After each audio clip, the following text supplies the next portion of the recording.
एक बार फिर से हम न्यूज बाइस्कोप के दर्शकों के बीच मौजूद हैं और एक बार ऐसा विषय जो झारखंड में कोई जाना पहचाना है और तमाम लोग इस विषय से वाकिफ हैं। हम बात कर रहे हैं भोजपुरी, मगही, अंगिका और मैथिली जो विषय को लेकर के जिस तरह से राजनीतिक बयानबाजी का दौर शुरू हो चुका है और न सिर्फ विपक्ष की तरफ से बल्कि एनडीए के घटक दलों की तरफ से यानी आजसू की तरफ से या इवन के खुद सरकार के अंदर से ही आवाज कोई समर्थन में कोई विरोध उतर आए हैं। अभी जिस तरह पिछले दिनों जेएसएससी के द्वारा नियुक्ति को लेकर विज्ञापन जारी किया गया और उसमें जो जिलावार सूची जारी की गई है क्षेत्रीय भाषाओं की, उसमें कई ऐसे जिले हैं जहां पर भोजपुरी, मगही और अंगिका को रखा गया है। अगर उन जिलों में अगर हम उदाहरण के तौर पर अगर बोकारो और धनबाद को ले तो इन दो जिलों में भोजपुरी, मगही, अंगिका को लेकर जबरदस्त विरोध प्रदर्शन हो रहा है और लोग ये भी कह रहे हैं कि हम सरकार कहीं न कहीं इस पर विचार मंथन भी करने के लिए तैयार हो रही है। तो आज ही हम लोगों ने जो झामुमो के प्रवक्ता है मनोज पांडे, उनसे इस विषय पर बात की तो उन्होंने कहा कि सरकार जनमानस के हितों का ख्याल रखेगी और कहीं न कहीं सरकार इस बात की कोशिश करेगी कि जहां झारखंड के भूमि पुत्र हैं, जो झारखंड के मूल निवासी हैं, जो झारखंड के जमीन पर पले बड़े हैं, उनके साथ नाइंसाफी ना हो। इवन कि तमाम लोग जो यहाँ पर बसते हैं, जो अपना रोजी रोजगार करते हैं, उनके साथ भी किसी तरह की इनजस्टिस ना हो। इन तमाम विषयों पर बात करने के लिए हमारे साथ मौजूद हैं,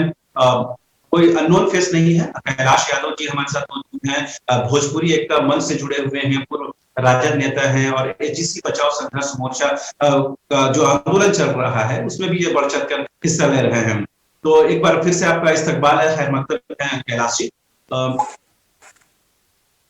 जी। हमारी कोशिश ये है कैलाश जी की एक भोजपुरी को लेकर के जिस तरह विरोध और इसके समर्थन में जिस तरह से बातें हो रही हैं और कहीं ना कहीं जो छात्रों के हितों का जो मामला है वो पीछे चला गया है और ये राजनीति है वो सामने आ गई है। आज आप लोगों ने भोजपुरी एकता मंच के माध्यम से एक बैठक की है। उस बैठक में भोजपुरी, मगही, अंगिका को लेकर सरकार के स्टैंड को लेकर के आप लोगों ने बैठक में क्या कुछ बातें जी? देखिए, ऐसा राज्य के लिए अत्यंत ही दुर्भाग्यपूर्ण जो है ये विषय आया है, जो कि भाषा पर जिस राज्य में अगर विवाद हो और झारखंड जैसा विकसित राज्य में,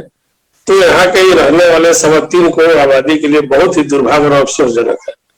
और आज लोग जो है राज्य की जो जनता है मतलब कि महागठबंधन सरकार के को बहुत अच्छे नजर से देख रही है कि जो बीते 20 वर्ष में पूर्व की सरकारों के द्वारा जो राज्य को पीछे ढकेला गया, लोगों को आशा बन रही कि इस सरकार से, हेमंत सरकार से जो है कि लोगों में काफी जो है खुशहाली आएगी, अमन चैन आएगी, सौहार्दपूर्ण विचारधारा रहेगा और सम्मिलित विकास होगा और चौमुखी विकास का जो कि मार्ग खुलेगा, रोजी रोजगार होगा, कारोबार होगा, नियुक्तियां का जो है अंबार होगा, जैसा इन्होंने घोषणा पत्र में चुनाव से पहले जो वादा किया था। लोग जो है आशा भरी निगाहों से देख रहे। लेकिन अफसोस है कि इनके मंत्री के द्वारा, जो कि राज्य के शिक्षा मंत्री हैं, बहुत अफसोस के साथ कहना पड़ा कि अयोग्य शिक्षा मंत्री, अपरिपक्व शिक्षा मंत्री के द्वारा इस टाइप का बयान देना, जिसको जनादेश मिला जिस सरकार को 5 वर्ष इतना अच्छा सा अवसर मिला है कि पूरे राज्य को चाहेंगे जिस तरीके से चारों तरफ से इसको जोड़ सकते हैं विकास के पैमाने पर, लेकिन एक मंत्री के द्वारा जो संवैधानिक पद पर बैठा हुआ व्यक्ति हो गैर जिम्मेदाराना बयान देकर 1.5 करोड़ भोजपुरी, मगही और आपको मैथिली, अंगिका, उर्दू बोलने वाले लोगों के खिलाफ इस टाइप का भाषा का प्रयोग करेंगे तो निश्चित तौर पर राज्य जो है कि शांति की ओर न जाकर अशांति की दिशा में जाएगी। और हम आशा करते हैं कि माननीय मुख्यमंत्री से कि ऐसे लोगों पर लगाम लगावे और जो बेलगाम लोग हैं उसको कान पकड़ के बाहर करे मंत्रिमंडल से। इसलिए कैलाश जी सवाल ये है कि न सिर्फ सरकार के अंदर से बल्कि एनडीए के जो घटक दल है आजसू और उनके जो एकमात्र सांसद है चंद्र प्रकाश चौधरी जी, उन्होंने भी मुख्यमंत्री को पत्र लिखा है और उन्होंने यहाँ तक कह दिया है कि क्षेत्रीय भाषाओं की सूची से भोजपुरी, मगही, अंगिका समेत तमाम जो इस तरह की भाषाएं हैं उनको बाहर किया जाए। तो न सिर्फ सरकार के अंदर से बल्कि जो विपक्ष में बैठे लोग हैं वो भी कहीं ना कहीं इस बात को लेकर अब सामने आ रहे हैं। देखिए, ये एक सोची समझी साजिश के तहत में नेताओं के द्वारा बयान दिया जा रहा है। चंद्र प्रकाश चौधरी जी झारखंड सरकार में झारखंड बंटवारे के बाद निरंतर मंत्री रहे हैं सत्तारूढ़ पूर्ववर्ती सरकारों में, सभी सरकारों में लगभग मंत्री रहे और पीछे विगत 2 साल से गिरिडीह से सांसद भी है लोकसभा के। जनप्रतिनिधियों ने चुना है तो उनसे पूछिए कि क्या आपको जो है जो वोट मिला है चंद्र प्रकाश चौधरी माननीय सांसद महोदय, तो आपको कौन भाषा बोलने वाला लोग वोट दिया है? चंद्र प्रकाश चौधरी सदन में बैठते हैं लोकसभा में, पार्लियामेंट में, तो उनसे पूछिए कि क्या झारखंड के भाषा पर बात करते हैं कि जो कि संसद में जो कि राष्ट्रीय भाषा पर बात करते हैं, हिंदी भाषा पर बात करते हैं। तो ऐसे जो है कि एक सोची समझी साजिश के तहत राज्य को डिस्टर्ब करने के लिए, जो है कि परेशान करने के लिए एक साजिश रची जा रही है, जो कि नाकामयाब होगा। चंद्र प्रकाश चौधरी पहले 2-4 दिन पहले इनके विधायक है लंबोदर महतो भी इन्होंने इसी टाइप का जो कि बयान दिया था, जो ये बर्दाश्त करने के लायक नहीं है।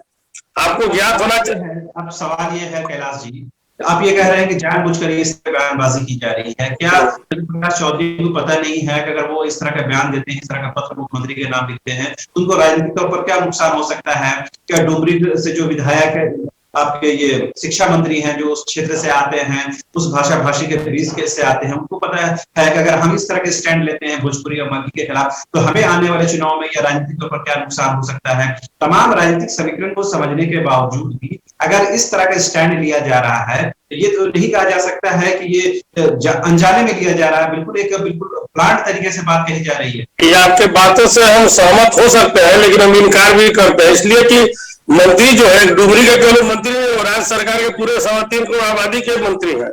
वो पूरे राज्य के मंत्री हैं। और चंद्र प्रकाश चौधरी जो सांसद है वो कम से कम 15-20 लाख लोगों का प्रतिनिधित्व करते हैं। तो उनको तय करना पड़ेगा कि राज्य को किस दिशा में आप ले जाते हैं। सबका दायित्व बनता है राज्य के विकास के लिए मिलकर काम करना। आपको मालूम होना चाहिए कि जब झारखंड का बंटवारा हुआ और 2000 में जब झारखंड का निर्माण हुआ था, अलग राज्य का गठन हुआ, तो राज्य के पहले प्रथम मुख्यमंत्री बाबूलाल मरांडी जी आदरणीय बने थे। और मरांडी जी ने 2 साल के बाद सरकार के कार्यकाल के बाद 2002 में 24 जुलाई को क्या किए थे, तो घटना लोग भूला नहीं, 2 मिसाइल आया था। इस टाइप का विघटनकारी जो है कि बयानबाजी कीजिएगा, फिर राज्य को उसी आग में ढकेलने का काम कर रहे हैं। ऐसे लोगों को माना जा सकता सुना जाए, ऐसे लोगों को मानसिकता से स्पष्ट है कि राज्य के विकास को देखना नहीं चाहते, राज्य को विकास के रास्ते पर ले जाना नहीं चाहते, राज्य को हमेशा जो है कि अशांति के माहौल में करना चाहता है। ऐसे लोगों का विचारधारा जो कि खुल के आ रही है सब। इसमें क्या अर्थ हुआ कि इस विवाद को बढ़ा करके, इसको और इनकरेज करके लोग राजनीतिक लाभ लेना चाहते हैं? नहीं, मेरा मानना है कि इस पर माननीय मुख्यमंत्री को अविलंब सर्वदलीय बैठक बुलाकर और जितने भी सामाजिक संगठन है उनको बुलाकर बीच का रास्ता निकालना चाहिए। लेकिन हमको उस रास्ते पर भी नहीं जाना चाहिए। हम सुझाव के तौर पर कर रहे हैं, क्योंकि माननीय मुख्यमंत्री के द्वारा ऐसे विषयों पर कोई टिप्पणी नहीं आया है, सरकार की तरफ से कोई टिप्पणी नहीं आया है। तो जगन्नाथ महतो का निजी बयान हम हो सकता है कि मान सकते हैं कि निजी बयान उनका होगा, जब मंत्री अपने तरफ से बयान दिए होंगे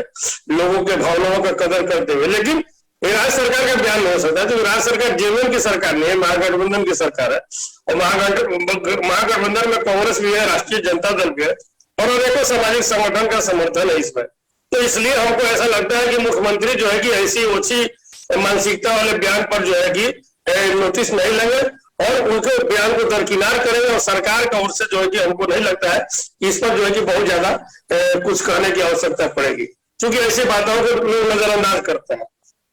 आज आप लोगों ने भोजपुरी समाज, मगही समाज और मैथिली समाज के लोग जब आप आपस में बैठे दुर्गा के क्षेत्र में, तो आज आप लोगों ने कोई डिसीजन लिया, कोई निर्णय लिया, विषय को लेकर क्या कुछ प्लानिंग की? आपको शायद मीडिया के साथियों को जानकारी होगा, किसी टाइप का माननीय मुख्यमंत्री जिसे भूल बस जो है कि बिहारियों पर, यूपी के लोगों पर, मैंने बाहरी स्टेट दूसरे राज्यों के विषय पर मैंने बहुत गंभीर टिप्पणी, असंवेदनशील टिप्पणी किया था। उसको हम लोगों ने काफी गंभीरता से लिया था और माननीय राज्यपाल महोदय से मिलकर इस विषय को संज्ञान में लेने के लिए आग्रह किया था। और हम लोग कहा था कि राज्य के संवैधानिक पद पर बैठे हुए जो कि गोपनीयता का शपथ खाते हैं, निष्ठा का शपथ खाते हैं, और राज्य के मुख्यमंत्री और उनके द्वारा इस टाइप से राज्य विरोधी बयान होगा, जन विरोधी बयान होगा, तो ये राज्य कहाँ जाएगी? तब तो गोडे में नशाम बन जाएगा। ये राज्य का बंटवारा हुआ यहाँ के लोगों के विकास के लिए, लोगों को नौकरी के लिए, बाल बच्चों को भविष्य के लिए है। और इस टाइप का बयान कर उस पर मुख्यमंत्री ने अपने आप को पश्चाताप किया कि नहीं, मेरे द्वारा गलत बोला गया। और उन्होंने अभी विगत कुछ ही दिन पहले संशोधन करके जो है कि जेपीएससी में यदि आपको भोजपुरी, मैथिली, अंगिका को और मगही को जोड़ा, और बीच में भी जिला स्तर पर जो जेएससी द्वारा जो नियुक्तियां होंगी उसमें उर्दू को छोड़ दिया था,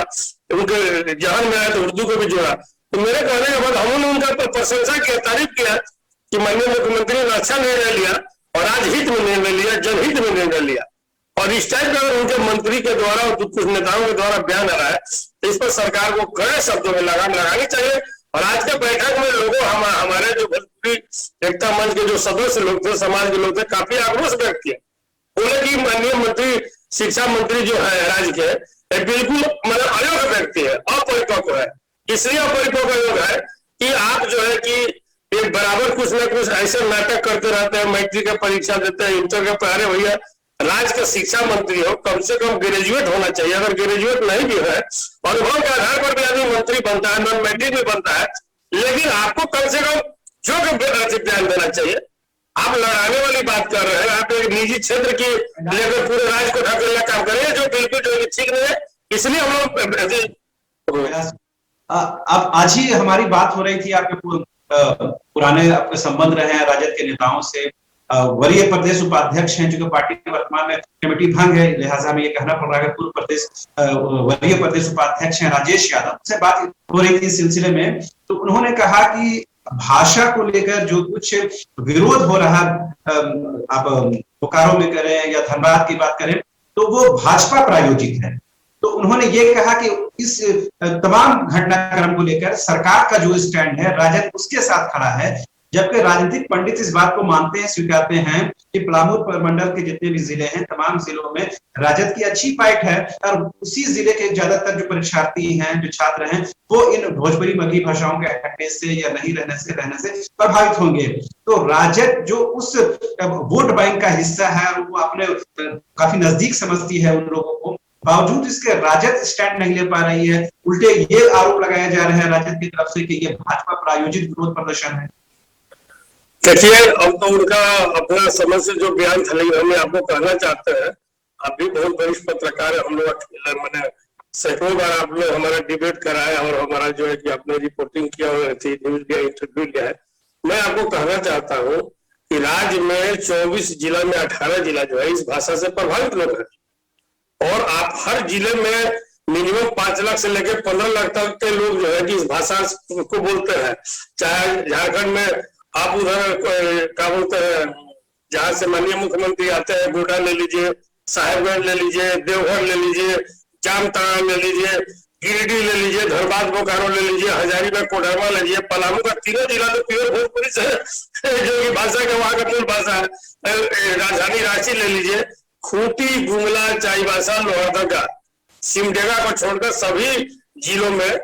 जो कि इस भाषा के लोग जो है कि अधिकांश जो है कि लोग रहते हैं, लगभग 50-60% लोग रहते हैं। तो जहां 3.25 करोड़ की आबादी में 1.5 करोड़ की आबादी इस भाषा को बोलने वाले लोग हैं, तो कम से कम इस बात को गंभीरता से सरकार को भी सोचना चाहिए। और भाषा के विवाद पर अगर सरकार में मतभेद हो जाए, गठबंधन में मतभेद हो जाए, तो अत्यंत दुर्भाग्यपूर्ण होगा। ये महागठबंधन की सरकार बहुत मुश्किल से, बहुत त्याग से बना है, लोगों को आकांक्षाओं को पूरा करने के लिए बना है। तो हम राज्य के मुख्यमंत्री से जो है कि मांग करते हैं कि माननीय मुख्यमंत्री जी ऐसे लोगों पर लगाम लगाइए और कड़े शब्दों में फटकार लगाइए कि भाषा के विवाद के नाम पर हमारी और आपकी जो है कि जो एकता को जो तोड़ने की कुछ लोगों के द्वारा कोशिश किया जा रहा है। जैसे हमारे एक साथी ने बोला कि भाजपा प्रायोजित है, तो विपक्ष का काम है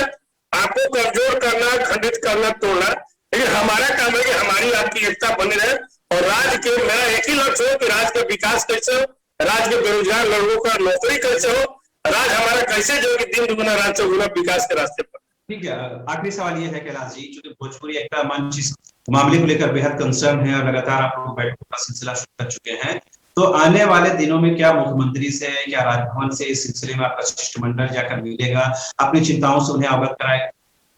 निश्चित तौर पर चूंकि पैंडेमिक अभी समय आ गया है और काफी तेजी से जो है कि राज्य में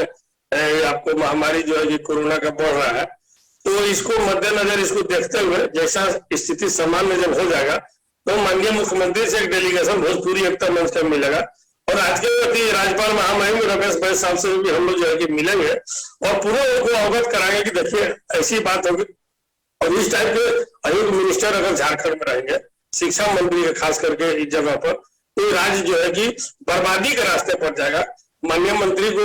या तो माफी मांगे और नहीं तो सरकार के मुखिया जो माननीय मुख्यमंत्री है, ऐसे मंत्री को विभाग का तबादला करें और नहीं तो इनको मंत्री पद से बर्खास्त करें जी। और आने वाले समय में जी ठीक कैलाश जी, हमारे पास समय की किल्लत है, लिहाजा यहाँ वाइंड अप करते हैं, पर समाप्त कर देते हैं अपने दर्शकों के लिए, जो कि भाषा विवाद एक काफी जटिल रूप ले चुका है झारखंड में, और खास जिले हैं वो सीधे तौर पर इससे प्रभावित हैं, और कहीं ना कहीं अब ये सियासी रंग भी ले चुका है। पक्ष के लेकर इसे आवाजें बुलंद की जा रही हैं, समर्थन में विरोध में लेकर सड़कों पर लोग कर रहे हैं। हमारी ये कोशिश थी कि वैसे लोगों को आपके सामने पेश किया जाए जो इन विषय को लेकर कंसर्न है। आने वाले दिनों की हमारी कोशिश ये होगी कि भाषा को लेकर एक समाधान की दिशा में हम बढ़े। हमारी कोशिश होगी हमारे मंच के माध्यम से सरकार तक ऐसे इनपुट्स मिले, ऐसे संदेश पहुंचे, ताकि सरकार को भी एक दिशा मिले, सरकार एक ऐसा निर्णय ले ताकि झारखंड की करोड़ों जनता के साथ न्याय हो, उनके साथ जस्टिस हो, किसी के साथ भी ना इंसाफी ना हो। तो हमें और हमारे जो मेहमान है कैलाश जी, उनको दीजिए इजाजत। फिलहाल के लिए नमस्कार। ठीक है, धन्यवाद।